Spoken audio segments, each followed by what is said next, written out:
उपमुख्यमंत्री यांच्यापर्यंत तक्रार करूनही रस्ता अपूर्णच, गावकऱ्यांचा संताप, गावातील बस सेवा खंडित।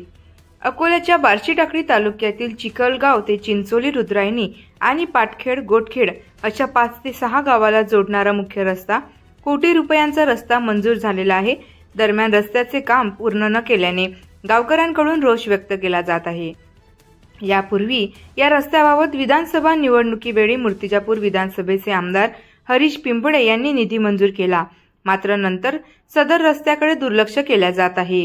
या रस्त्यावर पवित्र श्रद्धा देवस्थान रुद्रायणी माता मंदिर असून रुद्रायणी माता मंदिराचे दर्शनासाठी राज्यभरातून भाविक भक्त येतात।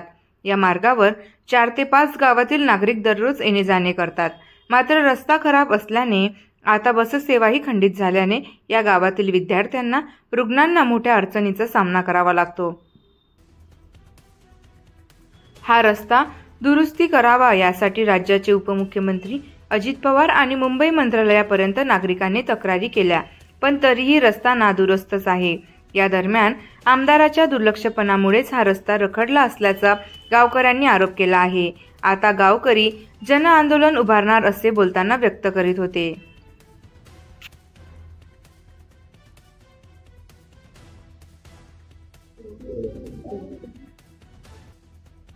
चिखलगाव फाटा ते चिंचोली, रुद्रायणी, राजनखेड पर्यंतचा हा रस्ता मागील नवरात्रामध्ये मंजूर झाला होता।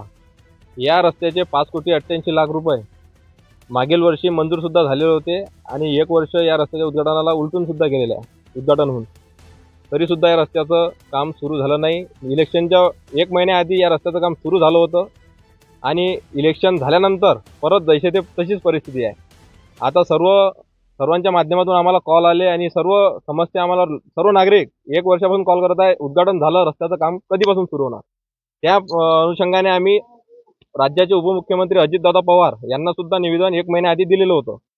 या विषयावर ते पाठपुरावा करतील असा त्यांनी आम्हाला शब्द दिला आणि तो विश्वास सुद्धा आहे आम्हाला। आणि अशाच विषयावर न्यूज चॅनलच्या मार्फत त्यांच्या कॉन्ट्रॅक्टरपर्यंत आणि इंजिनियरपर्यंत ही बातमी गेली असता इंजिनियर यांनी आम्हाला एकच सांगितलं होतं की या रस्त्याचे पैसे आमच्या खात्यामध्ये जमा झाले नाहीत, या कारणामुळे आम्ही रस्त्याचं काम सुरू केलं नाही। पण यामध्ये आम्हाला सर्व गावकऱ्यांना आणि या रस्त्याला जोडलेल्या सर्व ग्रामस्थांना एकच संशय येत आहे की जाणीवपूर्वक या रस्त्याचं काम थांबवण्यात आलेलं आहे का, हा सर्वांना पडलेला प्रश्न आहे। एवढंच आमचं बोलणं आहे आणि यामध्ये सर्वात महत्त्वाचं म्हणजे सर्व गावकऱ्यांनी आता हे ठरवलेलं आहे की येत्या काळात जर या रस्त्याचं काम पूर्ण झालेलं नाही तर आम्ही आंदोलनाचा पवित्रा मोठ्या प्रमाणात हातामध्ये घेऊन आम्ही मुख्यमंत्र्यापर्यंत जाण्याची या रस्त्यासाठी आमची तयारी आहे। रुद्राक्ष अरुण राठोड, चिंचोली, रुद्रायणी। गाडीचा विषय जर म्हटलं तर हा आम जनतेसाठी सगळ्यांसाठी फार म्हणजे क्रिटिकल आहे आणि खर्चिक बाब म्हटलं तर कमीत कमी एका वर्षात मी 40-50 हजाराचा फटका आहेच गाडीचा, स्पेअर पार्टचा। राहिला प्रश्न सामान्य जनतेचा, तर गाडी कुठलीही असो, मग महामंडळाची असो किंवा हॉस्पिटलचं काही काम असो, बहुतांश बऱ्याचशा अशा अडचणी आहेत की त्या अडचणी सांगू शकत नाही कोणी।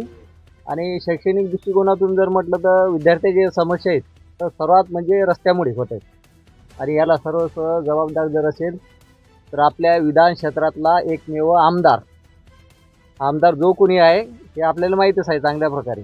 मूर्तिजापूर विधान क्षेत्रामधला जो काही आमदार आहे त्यांच्यामुळे ह्या सगळ्या समस्या उद्भवत आहे। आमच्या गावचे कार्यकर्ते जे आहेत त्यांनी ही समस्या मांडली होती त्यांच्याकडे, परंतु काही कार्यकर्त्यांनी त्यांना मंदिरावर याच कारणास्तव जाऊ दिलं नाही आणि त्याने हेतुपुरस्कृत हा रस्ता मुद्दामून स्टॉप केला आहे।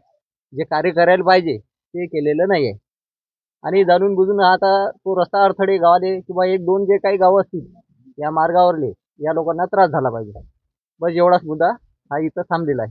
शत्रुघ्न वानखेडे।